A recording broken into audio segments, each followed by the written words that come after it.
edition of Strategic Moves with Lou. My name is Mike Hadron. I'm a licensed real estate agent here in Wichita Falls, Texas with Strategic Realty. And this is Lou Italis. She is the owner broker of Strategic Realty here in Wichita Falls. Also got an office in Pilot Point, Texas as well. So, and we can be mobile anytime. Yeah, we can. We can be anywhere we need to be. That's right. I think I've sold houses all the way down. Austin is the furthest that I've sold. Yeah. Yeah. Ever had a call from the coast at all about anything? Not yet. Not yet. I had someone inquire about some is it possible to find some land down there? And they were looking for like 1,600 continuous acres, and I'm like, well, we can look. Ain't gonna be cheap. No. And when they told me their budget, I went, you're a little light. Yeah. I started doing the math, and I went, yeah, that's not going to happen. That price per acre, that was about 10 years ago. That's not today. Yeah. That's not today. Was it less than 3,000? It was less than 1,700 an acre. Oh, yeah. Yeah. That's like, no. Not high in the sky right there. Well, there's just no way. I mean, it's even around here, property that would have been $1,500, $2,000 an acre a few years ago now is $5,000, $6,000 an acre, and there's some that I know of right now that's $10,000 and $12,000 an acre. Yep. And land ain't cheap. Land ain't cheap. You can't make no more. Nope. But people are paying. They're paying the price if they want it bad enough. If they've got the financial chops to do it, they're paying up and they're getting it. Mm-hmm. So I mean, if somebody's willing to pay the price, why the heck not? You know. It ain't going anywhere. There's so many possibilities that you can do. What you can do with it. So it's. It's just all about whatever their vision is. Pretty tremendous. I mean, you can, of course, when you do get into buying land, you do have to be aware of deed restrictions.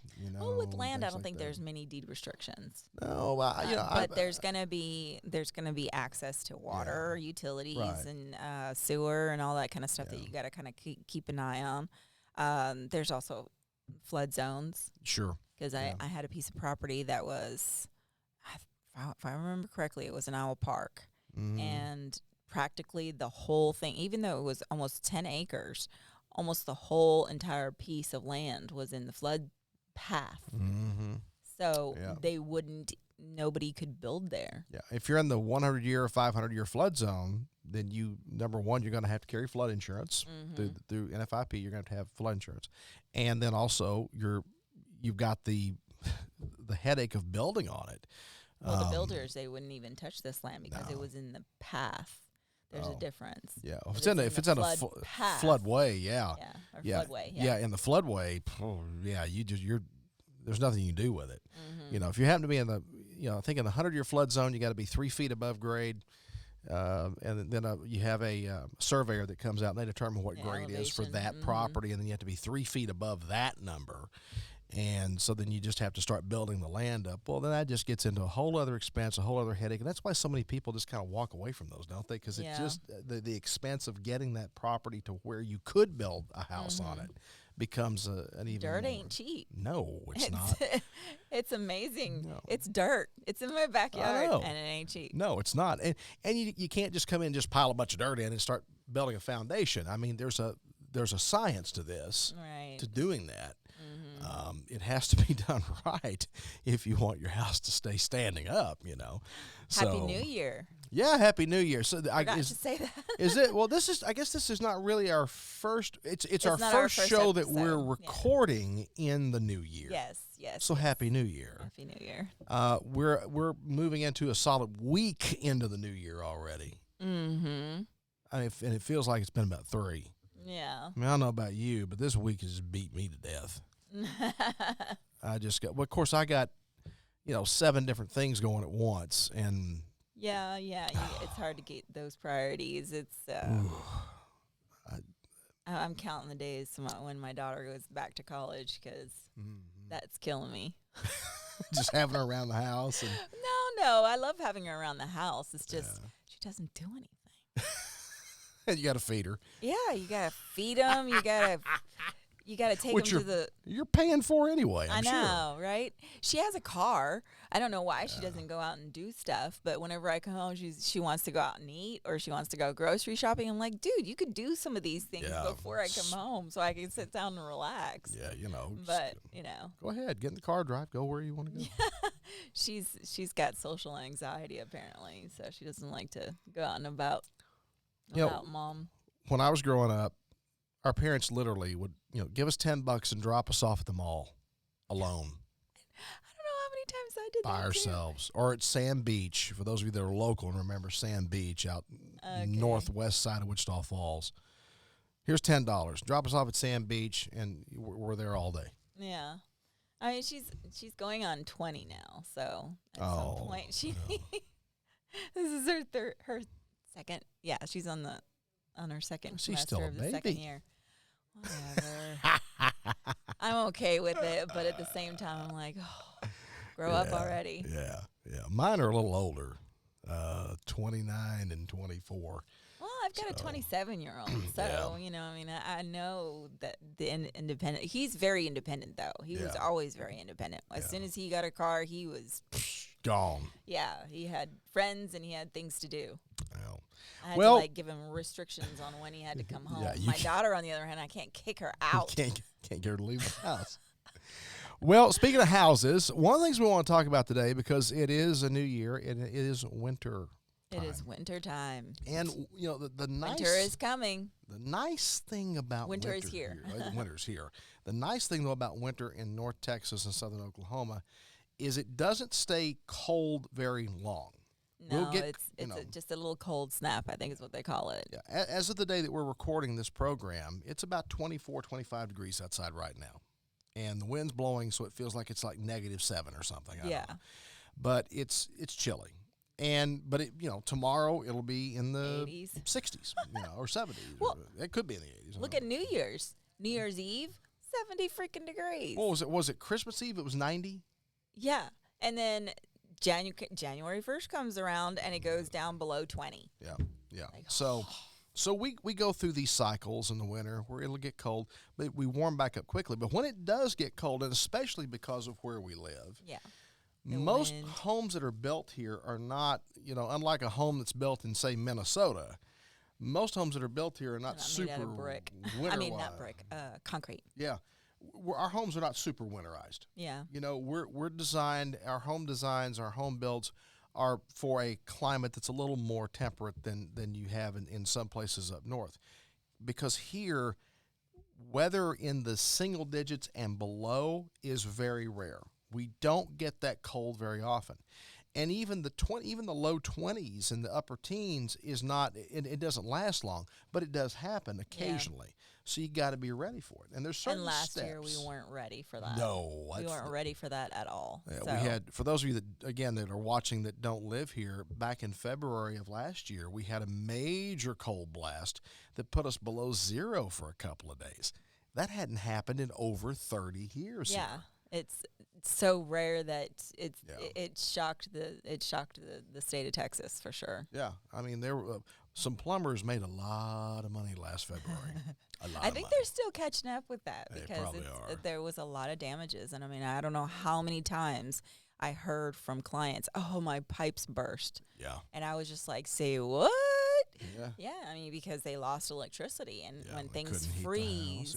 Yeah, they couldn't heat the house, and things were freezing underneath. Pier and beam houses are probably the worst ones that would happen with. I even heard some stories about people that had heat, still had power, and still had heat. And their pipes still froze. Mm-hmm. And one or two that, that had, like pipes underground where they had a faucet that was way out in the back of the property or something. And like 3 months later, they discover that they had a leak in that line.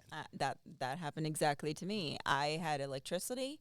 Nothing ever happened in my house, but I have a line that goes out to my pool house, and the pool house was leaking. The toilet was leaking in there, and I turned off all the valves in the toilet, but I guess that built up the pressure on the leak. And so now it started leaking, and it was just like a tiny little leak. Yeah. So my water bill was like $120 every month. Oh my gosh. And it's just me. Yeah. And my dogs. Yeah. And so how could I possibly use $120 worth of water? She's like, I'm staying clean, but I ain't staying that clean. I had taken a bath every 3 hours. So yeah, I had a plumber come out, and they're like, oh, you probably have a slab leak. I was like, oh, don't tell me that. But we located the leak in the ground right between my house and the pool house, and it apparently had been leaking for almost a whole year. Well, one of the things you got to do is you got to winterize. You got to be prepared, and that means, if possible, cover up the outside faucets. Yes, because those do burst. That's not fun. You got if you happen to find yourself in a situation where you're without power and for an extended period of time, and the house is getting cold. This is how I saved the plumbing in a house that I had at the time that had lost power for over 60 hours, no electricity at all for more than 60 hours. We just opened all the taps up and just let them flow, not drip, but flow. Yes. Because with temperatures that cold, when we got down into the negative temperature range, things can freeze very quickly. Yeah, it doesn't take long for that to happen. And even with a drip, it may not be enough. So we just let them flow. Yeah, it cost me a $300 water bill. Okay, but a plumber bill is $3,000. And that was exactly my view of it. Okay, I can spend $300 or $400 on a water bill, or $3,000 or $4,000 on a plumber. Which do I want to do? And so it was a no-brainer. The lesser of the two evils was just having an extremely high water bill. Yeah. Where normally the water bill's like $50 or $55. More like 75, but yeah. Yeah. Well, that was, but we're cheap. But, yeah. But I don't know why. I mean, it especially if you're just one person and you I don't know. Their base charges are just ludicrous for me. But you ought to live in a place like Burke Burnett. Is it higher over there? Oh yeah. Oh wow. Oh yeah. Yeah. But they're buying water from Wichita Falls. Oh, gotcha. Yeah. Gotcha. Their water, the water in Burke Burnett is actually in a Burke Burnett little community 15 miles north of here. It's a blend of their well water that they produce and water that they purchase from the city of Wichita Falls. It's blended and doesn't help smell much. But anyway, most everybody's got a filtering system over there. I'll tell you that. You have to have. Yeah. But anyway, another tip that you can do on your pipes is keeping the cabinet doors open underneath the sinks. Yeah. So that only kind of works if you have electricity, though. That's not something it might help a little bit when you have the electricity off, but for sure, whenever it gets down to really freezing weathers, just open up your cabinet doors and leave them open. It drives me nuts because I've got OCD about cabinet doors, but you just leave the cabinet doors open. If your house is going to be vacant for a while, that's another thing that you can do. Well, you have to drain the lines first. That's one thing that if you have a vacant house and you're unsure about the weather, turn off the water at the pole, not the pole, the meter, and then turn on all of your faucets until it's completely dry, and flush your toilets. Yeah, and that will be an effectively, like a cheap way of winterizing your house, and then open up all your cabinet doors. Now, I will say this, what I know some people discovered is, so they tried to do that during that blast we had last February. However, they left water in the toilet bowl. Yeah. And you can't get that out of there. Yeah, the toilet, yeah. Now, there's a special antifreeze that you can, and I think it's an RV antifreeze that you can purchase, that you can put in the toilet that will prevent that water from freezing. Right. What some people discovered is that water froze. Their houses were without power, and toilets are cracked. And the toilet's cracked. And so, water comes back on, pipes are fine, you got all that to take care of, and your $200 throne is busted, and you got to go get a new one. Yeah. So it's And it's one of those things that people didn't think about. They didn't think about, the water in the toilet bowl is going to freeze and it's going to crack that porcelain. But it does. It does. Yep. One way to get a new crapper. Yeah, that porcelain is not forgiving when it comes to frozen water. It doesn't flex. It doesn't bend. It just breaks. So that's one of the things you need to be aware of is if you do find yourself in a situation where you're without heat for an extended period of time, and it's possible that in the 20s, probably not going to freeze the toilet up. No. The house interior should stay just warm enough to not have that happen. But if we get into a situation where you've got, temperatures down in the lower teens or even the single digits for an extended period of time, you need to be aware of that. If you don't have heat in the house, that toilet could freeze. And you got a whole other expense there. Yeah. So you can save yourself a lot of money by just taking some small precautions. Yeah. Exactly. Very much so. And this is, especially true if you happen to be, if you're a landlord, you've got some properties maybe that aren't occupied right now. You can't neglect those. You got to take care of those too. Yeah, I mean, and it's also good if you're a landlord and you have tenants and stuff like that. Just give them a little note that gives them tips and reminders of what to do when the weather gets down to below freezing. Yeah. Well, it's just, especially if you haven't had to deal with cold weather like that, if it's something that you haven't dealt with before, you may not know. You may not realize just how serious things can get and how quickly they can get that serious on you. And mine was a perfect example. I had no idea because I had electricity the whole entire time. I didn't lose electricity, and right after the freeze, that water line out there. it didn't even occur to me. I very rarely ever even go out there. So I didn't even notice it. And then once I did notice it, I thought I fixed it just by turning off the valves, but apparently not, and it just kept turning. Yeah, and those underground pipes like that, especially if it's in an area that you don't normally notice frequently. I couldn't even notice. The only thing that I could say that we figured out was that the ground in that little area was just, it looked different than the rest of the ground. It was really soft and wet. No, it wasn't even soft or wet. Really? It just had a different hue. Like the dirt looked a little bit darker. The water. Yeah, the dirt looked a little bit darker, and the grass wasn't quite there. So I had one, and mine wasn't due to a freeze. It just turned out it was due to a really old bad pipe. Walking across the front yard one day, and all of a sudden my foot sank like 3 inches. And I'm like, of course, I'm a sinkhole. I'm a big boy, so it doesn't take a whole hell of a lot for me to sink 3 inches. But anyway, I stepped on this spot and I sank like 3 inches, and I'm like, what is going on here? Collapsed the line. I had a leak. Big fatty. Yeah.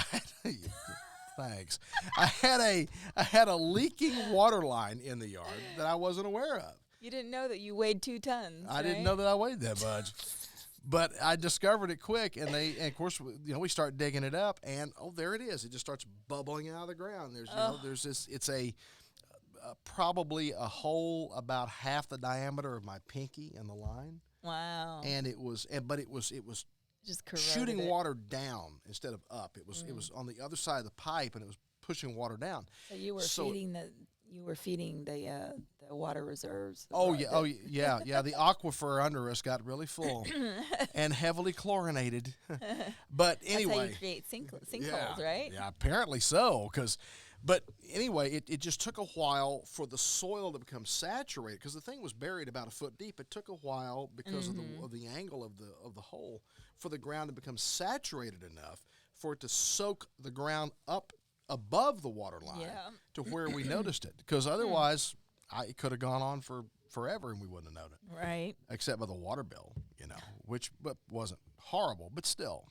Yeah, so, and that's the thing is that sometimes you don't even know that you have a leak because, I paid $120 for a whole year and it didn't even occur. I should have guessed that there was some sort of issue, but, we get busy with life and we just, you just take care of business and you don't even really question it. You just figure, the water rates went up again, or something like that. That's what I figured. So let's talk a little bit about getting your home ready.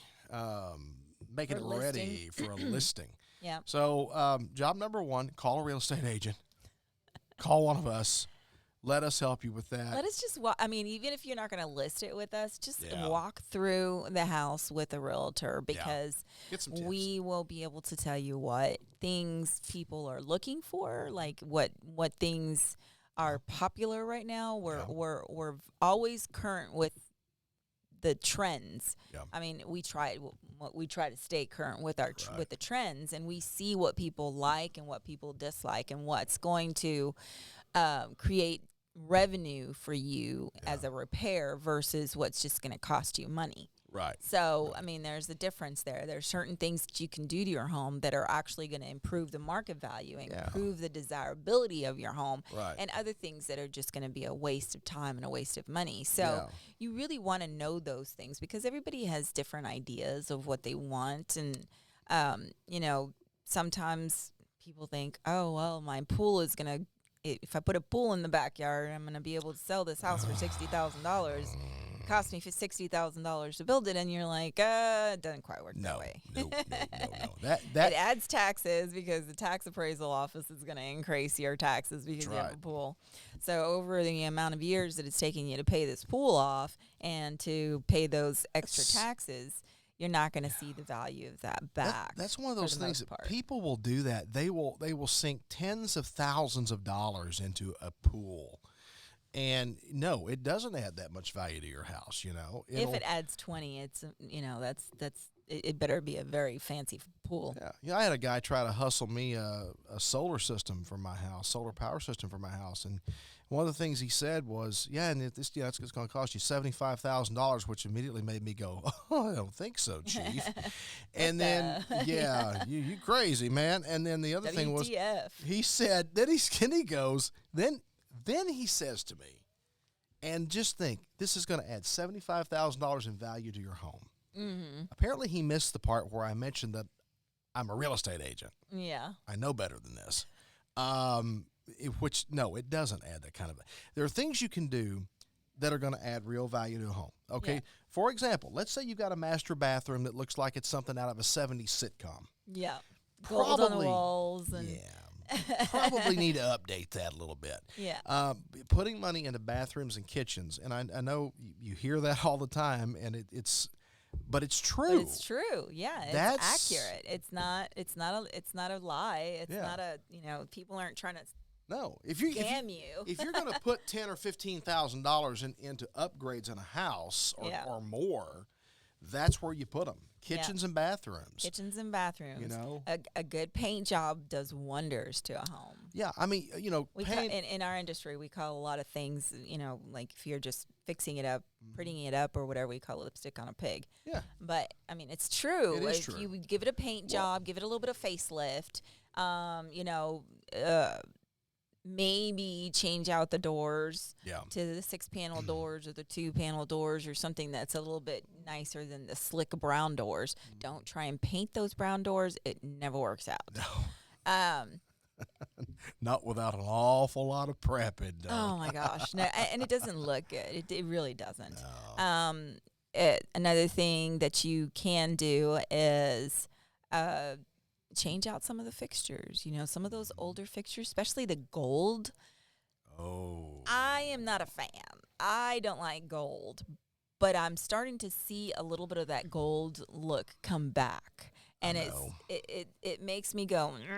But just changing out some of those older fixtures. They're not very expensive. No. And just give it the brush nickel look or the bronzed oil look or whatever, and that will make a huge difference. When it's all about presentation, right? Yeah, exactly. So there's certain things that you can do that'll make it look better. Make sure that you mentioned the paint, though. I mean, you can spend $60 a gallon on paint. I mean, there's some really expensive paints out there that are. You don't need to spend that much, though. You don't need to put anything fancy on it. Just do like a. No. And I'm not saying put flat paint on the walls. That's not.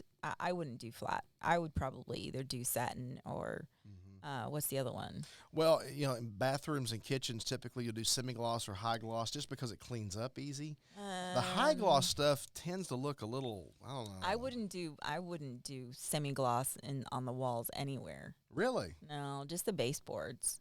Really? Yeah, I would do either satin or the other one. I can't. Think Does of the the satin other one. clean up though as well? Yeah, it does. It's does? It's an Okay. easy clean, and Yeah. it holds up well in bathrooms too. Okay. Yeah, flat paint though, you put it in a kitchen, you get grease spots on Oh it or yeah, whatever, and it just starts to melt. It's and you gross. can't ever clean it up. No. Then you got to repaint it. Yeah. So, Flat is like something that you would do in your garage. Like if you were painting your garage for some reason, I would just put that there because nothing ever really happens. See, my house is done in satin finishes on almost every room, Mm-hmm. except the garage. The garage we haven't painted yet. Mm. I'm scared to. I'm afraid to get in there and start moving stuff around. I don't know what's living in that thing. There's so much crap in there. Little hoarder. I need to. Well, I get rid of stuff, and it's like it multiplies overnight. It's like, Yeah. why do I have more stuff? Didn't I just haul a truckload out of here? Why did somebody bring me some of their stuff? I don't know. Yeah, I'm But, starting to collect more yeah. stuff now too with the grandbaby and everything. I started Yeah. to go and buy toys again and Oh yeah. keep them in my house because when she comes over and visits, I have to have a little Everly corner. And What do you have multiple grandbabies? I got 3 of them. And you really start buying stuff. Yeah. But and that's another thing too is decluttering.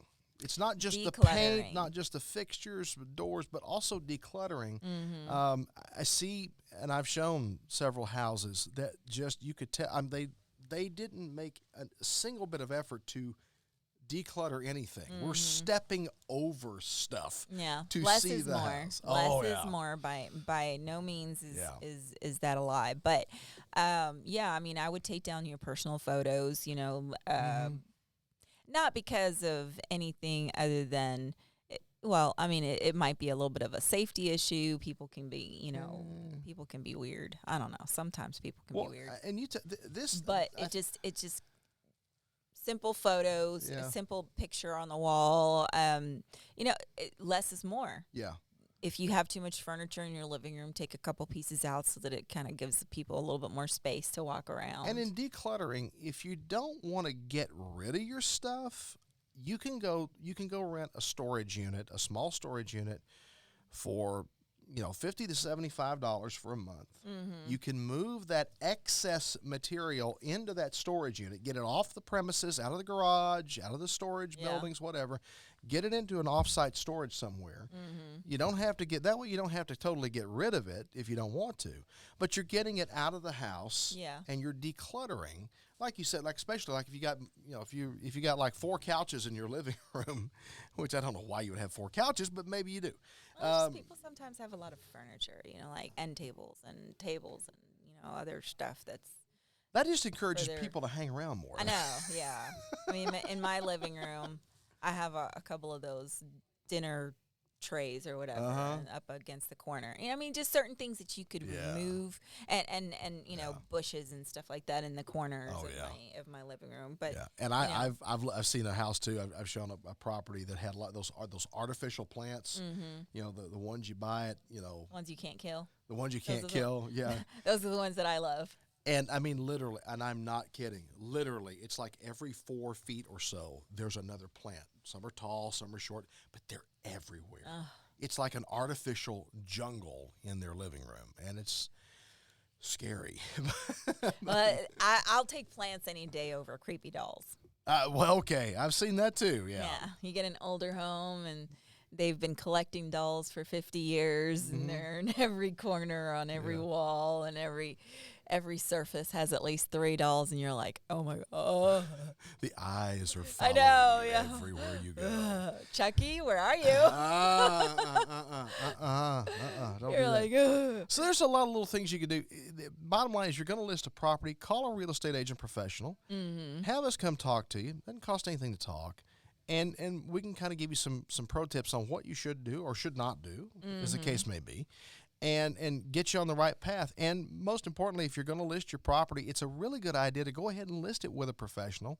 Call someone like me and have me come out and take a look at it. We'll do a 9 times listing out of 10, agreement. yeah, 9 times Yeah. out of 10, we're going to be able to get you more money Yeah. than what you would normally get. I Yeah. mean, yes, you have to pay our commission, but you Yeah. know, if we can get you 10, 20% more even right. with paying our commission, That's right. it's worth it. I That's mean, right. I don't really understand what the hesitation is, and we'll get the paperwork done properly. That's right. And, you know, you got to look at it this way. What is your time worth as Yeah. the homeowner, as the seller?